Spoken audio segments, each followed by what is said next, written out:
अस्सलाम वालेकुम। मैं हूं डॉक्टर अब्दुल रहमान इल्मी और आज हम लोग सेकंड लेक्चर फार्माकोलॉजी सीरीज की स्टार्ट कर रहे हैं, जिसमें हम लोग प्रीवियस लेक्चर में अगर आप लोगों ने देखा होगा तो उसमें हम लोगों ने फार्माकोडायनेमिक्स हम लोगों ने डिस्कस किए थे कि फार्माकोडायनेमिक्स होते क्या हैं, ये फार्माकोलॉजी के अंडर किस तरह से आता है और उसमें क्या होता है, जिसमें बेसिकली मेन ये था कि what drug do to the body, कि आपकी जो जो ड्रग आप ले रहे हैं वो बॉडी के साथ क्या करते हैं, दैट इज फार्माकोडायनेमिक्स। आज हम लोग इसकी जो फार्माकोलॉजी की सेकेंड ब्रांच है दैट इज फार्माकोकाइनेटिक्स, उसकी तरफ उस पे आज हम आपको बताएंगे कि फार्माकोकाइनेटिक्स होते क्या है, किस तरह से ये काम करते हैं, कौन कौन से फैक्टर्स इसमें इन्वॉल्व होते हैं और इनका ओवरऑल जो वर्किंग मैकेनिज्म है वो किस तरह से है, ये आज के वीडियो में हम आपको बताएंगे। वीडियो पूरी देख लीजिएगा ताकि इसके जितने भी पैरामीटर्स हों या कंसेप्ट हों वो सारे के सारे क्लियर हों आप लोगों के। इसमें आज हम लोग ऑनवर्ड मूव करते हैं फार्माकोकाइनेटिक्स की तरफ। तो जिस तरह हम लोगों ने पहले डिस्कस किया था फार्माकोलॉजी में या फार्माकोडायनेमिक्स में, का फार्माको जो है that is from the pharmakon word which means drug and kinetics means movement. तो एक तो हम ये कह सकते हैं कि मूवमेंट ऑफ ड्रग को हम लोग फार्माकोकाइनेटिक्स कह सकते हैं। दूसरे जो आसान अल्फाज में ये हैं कि जिस तरह फार्माकोडायनेमिक था वो ये था कि ड्रग इफेक्ट्स ऑन बॉडी। यहाँ पर यह है कि what does body do to drug, कि जो आपकी बॉडी है, आपने अगर कोई भी ड्रग या मेडिसिन लिया है तो आपकी बॉडी उस ड्रग के साथ क्या सलूक करेगी या क्या करेगी, ये हम लोग फार्माकोकाइनेटिक्स में डिस्कस करते हैं। अब आप कोई भी मेडिसिन लेते हैं, टेबलेट फॉर्म में ले, इंजेक्शन फॉर्म में ले, किसी भी फॉर्म में ले, आप सबसे पहले तो वो एब्जॉर्ब होगी, फिर जो भी उनका साइट ऑफ एक्शन होगा जहाँ पर उसको काम करना चाहिए वो फिर वहाँ पे पहुँचेगी। काम करने के बाद उसने फिर एक्सक्रीट आउट हो जाना है बॉडी से यूरिन के थ्रू या फेसिस या जो भी रूट ऑफ एक्सक्रेशन हो। तो ये ओवरऑल जो प्रोसेस हम लोग पढ़ते हैं या हम जो ड्रग की बॉडी के अंदर होती है प्रोसेस, कि बॉडी ड्रग के साथ क्या करती हैं, उसको हम लोग फार्माकोकाइनेटिक्स के अंदर पढ़ते हैं। So it is what does body do to the drug, और फार्माकोडायनेमिक में था कि what does drug do to the body. तो इसमें जो फार्माकोकाइनेटिक्स है या जो बॉडी है वो ड्रग के साथ चार काम करती है। सबसे पहले वो इसके लिए एक निमोनिक हम लोग यूज़ करते हैं जिसको हम लोग ADME, अकॉर्डिंग टू मी, क्योंकि हम लोग उर्दू स्पीकिंग है तो मेरे लिहाज से एक आसान लफ्ज़ इसके लिए है कि आप आदमी लफ्ज़ को सिर्फ याद रखें, आदमी, जिसमें A for absorption, D for distribution, M for metabolism and E for excretion या एलिमिनेशन। तो जो बॉडी है वो ड्रग के साथ चार तरीक़ों से पेश आती है। एक तो वो उनको एब्जॉर्ब करवाती है, दूसरा वो उनको डिस्ट्रीब्यूट करवाती हैं, और तीसरा वो ड्रग को मेटाबोलाइज करती हैं, और उसके बाद वो ड्रग को एक्सक्रीट आउट करती है फ्रॉम द बॉडी। तो हाँ, हम इन चार स्टेप्स या ये जो चार मैकेनिज्म्स हैं ये हम लोग ब्रीफली आज हम लोग डिस्कस करेंगे। इसके जो कंसेप्ट्स हैं कि ये होते क्या हैं, ये हम लोग आज के लेक्चर में हम ये भी आप लोगों के साथ शेयर करेंगे या आप लोगों को बताएंगे इसके बारे में। तो सबसे पहले हमारे पास आता है जो कि आदमी का या ADME का A है, that's the absorption. Absorption basically ये है कि it is the drug from site of administration to the blood stream. कोई भी ड्रग जब आप इनटेक करते हैं, एडमिनिस्टर करते हैं, तो वो उस साइड से जहाँ से आपने इनटेक किया, फॉर एग्जांपल ओरल कैविटी है, आपने ओरल में कोई भी टैबलेट या कोई भी आप कैप्सूल ओरल कैविटी में डालते हैं तो वो आगे स्टमक में जाएगा, या तो वो स्टमक में अब्जॉर्ब होगी या फिर वो स्मॉल इंटेस्टाइन में जाएगा। तो स्मॉल इंटेस्टाइन से वो फिर ब्लड की तरफ चली जाती हैं। अगर वो ब्लड की तरफ नहीं जाएगी तो वो तो फिर फीसिस के थ्रू जो भी रेक्टम होगा वहाँ से फिर वो एक्सक्रीट होगा। लेकिन ऐसा नहीं होता मोस्टली। होता क्या है कि कोई भी मेडिसिन जब आप लेते हैं तो वो बॉडी के तो वो डाइजेस्टिव सिस्टम के थ्रू वो ब्लड स्ट्रीम में चली जाती हैं, ब्लड के अंदर चली जाती हैं। अब जिस तरह जो फॉर एग्जांपल इंजेक्शन हम लगाते हैं, IV इंजेक्शन अगर आप किसी को लगाते हैं उसमें क्या होता है कि उसमें एब्जॉर्प्शन जो स्टेप है वो होता ही नहीं है उसमें, क्योंकि आपने डायरेक्ट इंजेक्शन ब्लड में लगा दिए तो जो एब्जॉर्प्शन स्टेप है वो स्किप कर देते हैं, जिसकी वजह से जो इंजेक्शन है वो इमरजेंसी केसेस में लगाए जाते हैं, ऑन स्पॉट रिलीफ देते हैं। जबकि जो टैबलेट्स हैं क्योंकि वो एब्जॉर्प्शन में थोड़ा एक्स्ट्रा टाइम लेते हैं, आधा घंटा एक्स्ट्रा वो टाइम लगाते हैं एब्जॉर्प्शन में, तो इसलिए वो थोड़ा लेट रिस्पॉन्स देते हैं। तो एब्जॉर्प्शन मीन्स के ड्रग का movement from the site of application to the blood. इसी तरह अगर आप टॉपिकल कोई क्रीम या कोई ऑइंटमेंट लगाते हैं तो वो जो टॉपिकली आपने अप्लाई किए हैं वहाँ से जब वो जितने टाइम में वो ब्लड स्ट्रीम तक पहुँचेगी, इस प्रोसेस को हम लोग एब्जॉर्प्शन कहते हैं। चाहे आप किसी भी तरीके से उसको अप्लाई करें मेडिसिन को, तो जिस जिस तरीके से वो ब्लड स्ट्रीम तक पहुंचेगी वो उसकी एब्जॉर्प्शन है। अब एब्जॉर्प्शन में ज़ीरो टाइम भी लग सकता है, जिस तरह की ब्लड आईवी रूट हैं या आईवी इंजेक्शंस हैं, एब्जॉर्प्शन में आधा घंटे भी लग सकता है या उससे कम या ज़्यादा टाइम भी लग सकता है एब्जॉर्प्शन में। इसमें अगर हम लोग फैक्टर्स देखें कि कौन कौन से फैक्टर्स हैं जो एब्जॉर्प्शन को कम या ज़्यादा कर सकते हैं किसी भी ड्रग के, तो सबसे जो मोस्ट इंपॉर्टेंट फैक्टर है वो ये है कि ड्रग की प्रॉपर्टीज़ पे डिपेंड करती है। ड्रग की प्रॉपर्टीज में कि क्या ड्रग जो है वो लिपिड सॉल्युबल है या वाटर सॉल्युबल है। मोस्टली जो लिपिड सॉल्युबल ड्रग्स होती हैं उनकी एब्जॉर्प्शन इजीली हो जाती है, मतलब हर जगह में वो एब्जॉर्ब हो जाती हैं। सेकेंड ये कि क्या ड्रग जो है वो आयनाइज्ड है वो या अनआयनाइज्ड है, मतलब उसके ऊपर कोई चार्ज प्रेजेंट है या वो उसके ऊपर कोई पॉजिटिव या नेगेटिव चार्ज नहीं है। मोस्टली जो आयनाइज्ड ड्रग्स होती हैं उनकी एब्जॉर्प्शन भी कम होती है, जो अनआयनाइज्ड ड्रग्स हैं उनकी एब्जॉर्प्शन ज़्यादा होती है अनआयनाइज्ड ड्रग्स की। और इसी तरह फिर फूड भी एक इम्पोर्टेंट फैक्टर है। अगर बाज जिस तरह आप लोगों ने देखा भी होगा कि अक्सर मेडिसिन हम लोग लेते हैं तो वो या तो खुराक डॉक्टर या कोई भी जो प्रिस्क्राइबर है वो आपको बताता है कि आप खुराक से पहले ले लें या आप खुराक के 2 घंटे बाद आप ले लें। क्यों? क्योंकि वो जो खुराक है वो जो फूड है उसकी वजह से उस ड्रग की एब्जॉर्प्शन कम होगी। उस ड्रग की जब एब्जॉर्प्शन कम होगी तो वो ड्रग पे इफेक्ट भी कम शो करेगा, उसके असरात भी फिर कम आएंगे। इसमें एक मोस्ट जो कॉमन एग्जांपल है जो कि फॉर एग्जांपल जो ओमेप्राजोल एक मेडिसिन है जो कि एज एंटासिड के तौर पे यूज़ होते हैं स्टमक अल्सर वगैरह के लिए या एसिडिटी के लिए।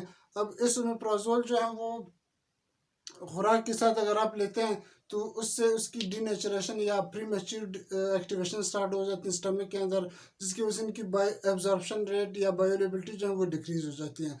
इसी तरह की काफ़ी सारे मेडिसिन है जिनकी एब्जॉर्प्शन जो है वो फूड की वजह से या तो डिले होती है या फूड की वजह से उनकी एब्जॉर्प्शन कम हो जाती है। मतलब अगर उसने 100 mg एब्जॉर्ब होना था तो खुराक के साथ वो 50 mg एब्जॉर्ब होगी। तो इसलिए फूड भी एक बहुत ही मेजर फैक्टर है इसमें। इसी तरह रूट ऑफ एडमिनिस्ट्रेशन तो इसमें हमारे पास आ जाता है कि आपने किस रूट से इंटर किया। जिस तरह पहले मैंने आपको एग्जांपल दी थी आईवी रूट की, इंट्रावीनस की।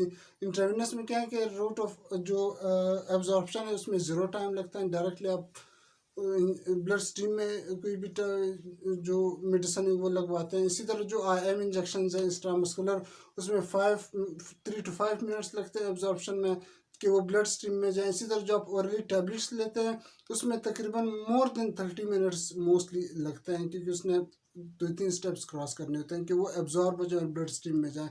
तो जो रूट ऑफ एडमिनिस्ट्रेशन है उस पर भी डिपेंड करते हैं कि रूट ऑफ एडमिनिस्ट्रेशन उस ड्रग की क्या है।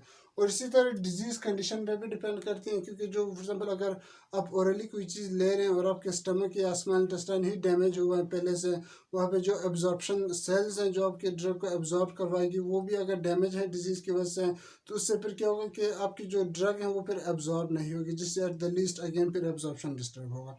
तो फर्स्ट जो कि आदमी का फर्स्ट अल्फ़ाबेट है that is A, which means for absorption. And absorption means कि कोई भी मेडिसिन जो कि साइट ऑफ एप्लीकेशन है ब्लड स्ट्रीम, सिर्फ ब्लड स्ट्रीम तक, और साइट ऑफ एक्शन तक नहीं, ब्लड स्ट्रीम तक जो पहुंचेगी उस प्रोसेस को हम लोग एब्जॉर्प्शन कहते हैं। जी, फर्स्ट पास मेटाबॉलिज्म हम लोग आगे इसको डिस्कस कर लेंगे, ज़्यादा कंसेप्चुअल वहाँ पे पर क्लियर होगा। फिर हमारे पास डिस्ट्रीब्यूशन आ जाती है। डिस्ट्रीब्यूशन बेसिकली वो डिस्ट्रीब्यूशन जिस तरह आप नाम से जाहिर है कि जो जब ड्रग ब्लड स्ट्रीम में जाएगी तो वो through out the body distribute होगी। फिर तो वो जो डिस्ट्रीब्यूशन है थ्रू आउट द बॉडी, या वो जो उसकी तकसीम है कि वो बॉडी में डिफरेंट पार्ट्स में वो तकसीम होगी या डिस्ट्रीब्यूट होगी, उस प्रोसेस को हम लोग डिस्ट्रीब्यूशन कहते हैं यहाँ पर। अब डिस्ट्रीब्यूशन डिस्ट्रीब्यूशन जब कोई भी मेडिसिन होगी तो जहाँ पर उसकी ज़रूरत होगी वहाँ पर भी फिर हो जाएगी। फॉर एग्जांपल अगर आपको सर में दर्द है और आप फॉर एग्जांपल एस्प्रिन ले रहे हैं तो एस्प्रिन को हेड के अंदर भी जाना चाहिए कि वो वहाँ पर दर्द कम करें, और उसके साथ साथ वो पूरे बॉडी में भी डिस्ट्रीब्यूट होगी फिर, जिसकी वजह से उसके साइड इफेक्ट्स आना जो है वो स्टार्ट हो जाते हैं। और इसमें भी डिफरेंट फैक्टर्स हैं जिसकी वजह से किसी भी ड्रग की जो डिस्ट्रीब्यूशन है वो कम या ज़्यादा हो सकती है, जिसमें सबसे पहला फैक्टर लिपिड सॉल्युबिलिटी का आ जाता है कि अगर कोई भी ड्रग अगर लिपिड ज़्यादा लिपिड सॉल्युबल है तो इसकी, जैसे मैंने पहले बताया, उनकी डिस्ट्रीब्यूशन या एब्जॉर्प्शन जो है वो ज़्यादा होगी। अगर वो कम लिपिड सॉल्युबल है तो डिस्ट्रीब्यूशन भी कम होगी। इसी तरह एक और फैक्टर बहुत ज़्यादा इंपॉर्टेंट फैक्टर है that is plasma protein binding.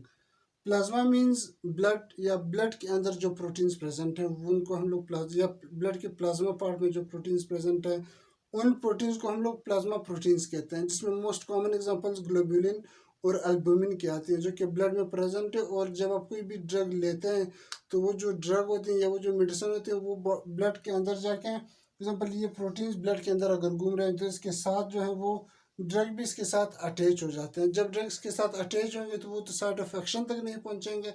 तो वो मेडिसिन आप लोगों ने अक्सर लिखा भी होगा कि किसी की फॉर एग्जाम्पल जो प्रोटीन प्लाज्मा प्रोटीन बाइंडिंग है वो 60% है, 90% है या 20% इस तरह परसेंटेज में ये आ रहा होता है।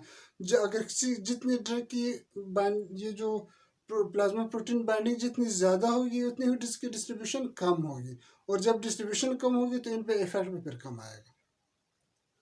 फिर हमारे पास डिजीज स्टेट आ जाती है। इसमें मोस्ट जो कॉमन डिजीज हैं जिस तरह CHF है, कंजेस्टिव हार्ट फेलर या कोई भी हार्ट रिलेटेड डिजीज हो जिसमें ब्लड प्रॉपर पंप नहीं होती बॉडी के अंदर, उससे भी डिस्ट्रीब्यूशन में मसला आता है। क्योंकि जाहिर सी बात है ब्लड एक कैरियर है ड्रग्स के लिए, तो जब blood as a carrier act नहीं करेगी उसके फिर डिस्ट्रीब्यूशन में फिर मसला आएगा। और इसमें एक और जो कि बहुत ज़्यादा इम्पोर्टेंट चीज़ है कि जब ड्रग डिस्ट्रीब्यूट होती है तो वो क्या करते हैं, वो टेरेटोजेनिक इफेक्ट्स भी काज करती है। टेरेटोजेनिक इफेक्ट्स मीन्स कि जब कोई भी अगर प्रेग्नेंट वुमन हो तो वो जब कोई मेडिसिन या ड्रग जब वो लेंगे तो जाहिर सी बात है मोस्टली मेडिसिन इस तरह होते हैं कि वो प्लेसेंटा के थ्रू जो फीटस होता है, जो वोम होता है, वोम के अंदर जो फीटस होगा वहाँ पर भी वो ड्रग जो है वो प्लेसेंटा के थ्रू उस फीटस के अंदर भी मूव करता है। अब जब वो ड्रग फीटस के थ्रू या फीटस के पास जब वो ड्रग जाएगी तो वो तो प्रॉपरली उनकी बॉडी डेवलप नहीं होती, जिसकी वजह से उनकी जो डेवलपमेंट प्रोसेस है फीटस का या जो बेबी है मदर वोम के अंदर, वो जो बेबी है या वो जो फीटस है उसकी डेवलपमेंट प्रोसेस जो है वो डिस्टर्ब हो जाती है। जिससे क्या होता है कि या तो उसके कोई ना कोई फॉर एग्जाम्पल डिफरेंट असरात आ सकते हैं, या तो उनको कोई डिजीज़ उनके अंदर होते हैं वो पैदा हो जाते हैं, या उनको कोई ऑर्गन प्रॉपर से बनता नहीं है, या कोई और इस तरह के इफेक्ट्स आते हैं। इसीलिए हम लोग जब भी किसी को मेडिसिन प्रिस्क्राइब करते हैं या किसी को जब आप मेडिसिन सजेस्ट करते हैं तो उसमें हम लोग ये चीज़ ज़रूर देखते हैं कि क्या वो जो जिनको मैं मेडिसिन दे रहा हूँ क्या वो प्रेग्नेंट है या नहीं, अगर वो वुमन है। सही है। तो क्यों देखते हैं, क्योंकि वो ड्रग्स जो कि प्लेसेंटा के थ्रू जाके वोम में या फिटस में इंटर होगी वो कोई ना कोई इफेक्ट्स भी प्रोड्यूस करेंगे वहाँ पे, और उन इफेक्ट्स को हम लोग टेरेटोजेनिक इफेक्ट्स कहते हैं। मतलब वो इफेक्ट्स जो कि प्रेग्नेंट वुमन के ऊपर के अंदर जो वोम है या फिटस है उसके अंदर जो ड्रग के इफेक्ट्स होंगे उन इफेक्ट्स को हम लोग टेरेटोजेनिक इफेक्ट्स कहेंगे। तो अगर किसी ड्रग की अगर डिस्ट्रीब्यूशन बहुत ज़्यादा है वुमेन के अंदर तो वो टेरेटोजेनिक इफेक्ट्स भी उसी तरीके से काज कर सकते हैं, नहीं तो वो नहीं करेंगे। फिर हमारे पास थर्ड आ जाता है दैट इज मेटाबॉलिज्म। मेटाबॉलिज्म के लिए एक और अल्टरनेटिव वर्ड भी यूज होता है bio transformation. Bio means life, transformation means change कर देना। अब इसका ये मतलब नहीं कि लाइफ चेंज कर देना, इसका बेसिकली मतलब ये है कि आप एक लिविंग ऑर्गेनिज्म के थ्रू या किसी लाइफ के अंदर या किसी लिविंग ऑर्गेनिज्म के अंदर आप किसी चीज़ को चेंज कर देते हैं। फॉर एग्जाम्पल जब आप ड्रग लेते हैं, अब ड्रग जो है वो पहले एब्जॉर्ब हुई, एब्जॉर्ब के बाद वो डिस्ट्रीब्यूट हो गई, उसने अपना काम कर दिया होगा। उसके बाद फिर क्या होगा कि वो जो ड्रग है वो बायो ट्रांसफॉर्मेशन शो करेगी। वो ड्रग जो है वो किसी और फॉर्म में चेंज हो जाएगी। अब वो किसी और फॉर्म में क्यों चेंज होगी, क्योंकि कोई भी ड्रग जब वो काम ख़त्म करती है, वो जब अपना काम कर लेती है तो उसने फिर बॉडी से बाहर जाना होता है, और बॉडी से बाहर वो तब ही जा सकते हैं जब वो वाटर सॉल्युबल हो। क्या हो, जब वो वाटर सॉल्युबल हो या वो आयनाइज फॉर्म में हो। वाटर सॉल्युबल मोस्ट या पोलर ड्रग हो। तो वाटर मोस्टली जो ड्रग्स होते हैं they are lipophilic in nature, lipid soluble होती हैं। तो वाटर सॉल्युबल वो तब ही होगी जब वो मेटाबोलाइज होगी। तो मेटाबॉलिज्म के जो मेन पर्पज़ है मेटाबॉलिज्म का इफेक्ट्स के बाद जो थर्ड स्टेप पे मेन पर्पज़ है मेटाबॉलिज्म के बायो ट्रांसफॉर्मेशन का वो यही है कि वो ड्रग्स को वाटर सॉल्युबल फॉर्म में कन्वर्ट करें ताकि वो इजीली जो भी स्पेसिफिक रूट हो, फॉर एग्जांपल किडनी हो या फीसिस हो या जो भी हो, उसके थ्रू वो फिर एक्सक्रीट आउट हो जाए, वो फिर बॉडी से निकल जाए। उसने अपना काम कर दिया होगा तो निकलने के लिए वो पहले बायो ट्रांसफॉर्म होगी, वो वाटर सॉल्युबल फॉर्म में कन्वर्ट होगी, उसके बाद वो फिर बॉडी से निकल जाएगी, फिर फोर्थ स्टेप पे आएगा। अच्छा, जो मेटाबॉलिज्म के अगर हम लोकेशंस देख लें कि मेटाबॉलिज्म होती कहाँ कहाँ पे है बॉडी के अंदर, सबसे जो मोस्ट कॉमन लोकेशन है जिसमें ज़्यादातर मेटाबॉलिज्म होते हैं, दैट इज लिवर। लिवर के अंदर बेसिकली एक फैमिली ऑफ इंजाइम्स होते हैं जिनको हम लोग साइटोक्रोम CYP भी इसको कहते हैं, साइटोक्रोम CYP 450 के नाम से वो इंजाइम्स की फैमिली जानी जाती है, जिसमें CYP 31AC है, 31AC है, और इस तरह के डिफरेंट टाइप्स हैं उसके, डिफरेंट सब मेरे ख्याल में 31 या 32 के सब ब्रांचेस हैं या इंजाइम्स के अंदर आते हैं। तो ये वो इंजाइम्स होते हैं जो कि लिवर या हेपेटोसाइट सिक्रीट करते हैं, और ये इंजाइम्स क्या करते हैं कि वो कोई भी ड्रग की ट्रांसफॉर्मेशन करते हैं, उसको वाटर सॉल्युबल फॉर्म में कन्वर्ट करते हैं। तो मेन जो लोकेशन है वो बेसिकली लिवर है। इसके अलावा ये GIT जो डाइजेस्टिव सिस्टम है वहाँ पर भी मेटाबॉलिज्म होती है। उसके अलावा स्किन सरफेस पे भी मेटाबॉलिज्म हो सकते हैं। Different micro organism normal flora के तौर पे बॉडी के अंदर प्रेजेंट होती हैं, या फॉर एग्जांपल जो स्मॉल इंटेस्टाइन वगैरह में प्रेजेंट रहते हैं वो भी मेटाबॉलिज्म करते हैं। इसी तरह ओरल कैविटी में भी मेटाबॉलिज्म के चांसेस हो सकते हैं, लेकिन मेजर जो मेटाबॉलिज्म का organ है that is liver is involved in the metabolism of drugs, more than 90% drugs liver में मेटाबोलाइज होती है, बाकी कुछ किडनीज या बाकी लोकेशंस में होती है।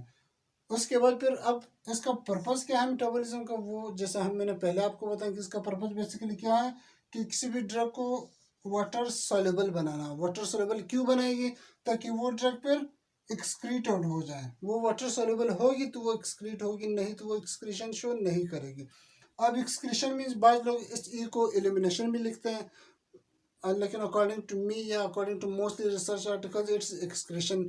एलिमिनेशन और एक्सक्रीशन में बेसिकली फ़र्क ये है कि एक्सक्रीशन में सिर्फ और सिर्फ एक्सक्रीशन आ जाते हैं, रिमूवल फ्रॉम द बॉडी आ जाते हैं एक्सक्रीशन में। एलिमिनेशन में दो चीज़ें आते हैं, एक मेटाबॉलिज्म जो कि थर्ड स्टेप है, plus fourth step that is the excretion. तो एलिमिनेशन दो चीज़ों का नाम है, एक मेटाबॉलिज्म और जो एक्सक्रीशन, इन दोनों को कंबाइन, इन दोनों के लिए जो वर्ड यूज़ होते हैं दैट इज एलिमिनेशन। तो मोस्टली जो ADME के अंदर जो फोर्थ वर्ड है ई, दैट इज फॉर एक्सक्रीशन। अब एक्सक्रीशन जो है वो कोई भी ड्रग जब आप लेते हैं तो वो या तो मोस्टली ड्रग्स जो है वो यूरिन में एक्सक्रीट होती हैं, या फिर वो मिल्क में भी एक्सक्रीट कर सकते हैं। इसीलिए जो ब्रेस्ट फीडिंग जो मदर्स करती हैं उनके लिए भी मेडिसिन जो है बड़े एहतियात से प्रिस्क्राइब किए जाते हैं कि क्या ऐसा ना हो कि वो ड्रग जो है वो ब्रेस्ट मिल्क के थ्रू या फीडिंग मिल्क के थ्रू जो है वो बेबी में चला जाए और बेबी में कोई साइड इफ़ेक्ट्स प्रोड्यूस ना करे वो। इसी तरह सलाइवा के थ्रू जो हम लोग सलाइवा माउथ के अंदर रहता है, इसके थ्रू भी डिफरेंट ड्रग्स जो है वो एक्सक्रीट होती है और फिर हम लोग एक्सपेल आउट करते हैं ओरली। और इसी तरह जो स्टूल है इसके थ्रू जो लिवर होते हैं बेसिकली लिवर बाइल डक्ट के थ्रू या बाइल के साथ जो है वो किसी भी ड्रग को या उसके मेटाबोलाइट्स को स्मॉल इंटेस्टाइन में पोर करती है, और स्मॉल इंटेस्टाइन में फिर वो स्टूल से या फिसिस के थ्रू वो फिर एक्सक्रीट आउट होती है। और बाकी रूट्स में जिस तरह और स्किन से भी बाज़ ड्रग्स जो है या बाज़ वाइटामिन या केमिकल जो है वो एक्सक्रीशन शो करते हैं, या फिर डिफरेंट जो हम लोग इनहेल करते हैं इनहेलेशन के थ्रू भी, सॉरी एक्सहेलेशन के थ्रू भी बाज़ ड्रग्स जो हैं वो एक्सक्रीशन शो करते हैं। लेकिन मेजर जो है वो दो तरह के एक्सक्रीशन मैकेनिज्म्स हैं। सबसे पहले यूरिन है, सेकेंड फिर हमारे पास स्टूल है, या बाज़ लोग इसको फिसिस कहते हैं, या बाज़ लोग इसको बाइल फिसिस के थ्रू भी के नाम से भी इसको पहचानते हैं। अब हम लोग डायग्रामेटिकली देखते हैं कि क्या ये जो चार स्टेप्स हैं या ये जो चार मैकेनिज्म्स हैं जो फार्माकोकाइनेटिक्स के अंदर फॉलो हो रहे हैं, इनको हम लोग किस तरीके से एक आसान तरीके से हम लोग इसको डायग्राम के तो हम लोग किस तरह से इसको डिस्कस कर सकते हैं, या मैं आप लोगों के साथ किस तरह से शेयर कर सकता हूँ। तो इस डायग्राम से आप लोगों को डायग्रामेटिकली पता चल जाएगा कि अब्जॉर्प्शन क्या है, डिस्ट्रीब्यूशन क्या है, और मेटाबॉलिज्म क्या है, एंड लास्ट में फिर एक्सक्रीशन क्या है। तो सबसे पहले आप कोई भी अगर हम लोग बात यहाँ पे करेंगे ओरल रूट की, ओरल रूट की क्यों, क्योंकि ओरल वो रूट है जिसमें ये चारों स्टेप्स अप्लाई होते हैं। अब जिस तरह IV है उसमें चारों स्टेप्स नहीं होते, क्योंकि एब्जॉर्प्शन उसमें ज़ीरो टाइम में वो एब्जॉर्ब तो चाहिए नहीं होता उसको, इसीलिए वो जल्दी इफेक्ट देता है। तो ओरल जो है वो अगर हम लोग, और ज़्यादातर मेडिसिन यूज होती भी ओरल है, तो ओरल रूट जो है अगर आप किसी भी टैबलेट या कैप्सूल को जब आप ओरली लेते हैं, सही है, तो वो फेरिंग से फिर एसोफेगस से होते हुए वो स्टमक के अंदर आएगी। स्टमक में क्या होगा कि वो जो टैबलेट होगी वो स्मॉल पार्टिकल्स में कन्वर्ट हो जाएगी, जो टैबलेट है वो स्मॉल स्मॉल पार्टिकल्स में कन्वर्ट हो जाएगी। अब ये जो कन्वर्जन है टैबलेट की, कन्वर्जन स्मॉल पार्टिकल्स में इसको डिसइंटीग्रेशन कहते हैं। डिसइंटीग्रेशन, इस स्टेप को डिसइंटीग्रेशन कहते हैं। और जब अब जिस तरह फॉर एग्जांपल जो सिरप्स हैं या सस्पेंशन जो आते हैं उसको तो वो पहले से लिक्विड फॉर्म में होते हैं तो उनको डिसइंटीग्रेशन की ज़रूरत भी नहीं होती। इसीलिए जो सिरप्स हैं वो टैबलेट से भी फिर कम टाइम लेते हैं अपने इफेक्ट शो करने के लिए, क्योंकि वो ये स्टेप उसमें नहीं होता। उसके बाद फिर होता है क्या है कि डिसइंटीग्रेशन जब होगी उसके बाद ये ड्रग जो है ये फिर ऑनवर्ड यही जो स्मॉल पार्टिकल्स हैं ये स्मॉल इंटेस्टाइन की तरफ मूव करेंगे। स्मॉल इंटेस्टाइन से डोडेनम, जोजेनम, इलियम इन पार्ट्स में ये आएगा। मोस्टली ड्रग्स जो है वो स्मॉल इंटेस्टाइन में ऑब्जॉर्प्शन करती है, एब्जॉर्प्शन शो करती है। सही है, वो स्मॉल इंटेस्टाइन में जब आएगी तो वो जो पार्टिकल्स थे वो फिर डिसोल्यूशन फिनोमेना शो करेंगे। डिसोल्यूशन मीन्स कि वहाँ पर जो ड्रग था वो फिर डिजॉल्व हो जाएगा, जो जीआईटी फ्लूइड है उसके अंदर वो डिजॉल्व हो जाएगा वो ड्रग। सही है, तो जब डिसइंटीग्रेशन भी हो गया, आपने एडमिनिस्टर कर लिया, डिसइंटीग्रेशन हो गया, डिसइंटीग्रेशन के बाद डिसोल्यूशन हो गया, उसके बाद फिर क्या होगा, उसके बाद फिर ये होगा कि वो ड्रग जो है वो ये जो स्मॉल इंटेस्टाइन था या स्टमक था या जो भी जीआईटी का पार्ट था वहाँ से वो ड्रग जो है वो ब्लड स्ट्रीम में जाएगी, ब्लड ब्लड के अंदर वो ड्रग जाएगी। और ये जो मूवमेंट ऑफ ड्रग है from the digestive system to the blood stream या ब्लड वेसल्स या to the system to the circulation to the blood circulation, इसको हम लोग एब्जॉर्प्शन कहते हैं।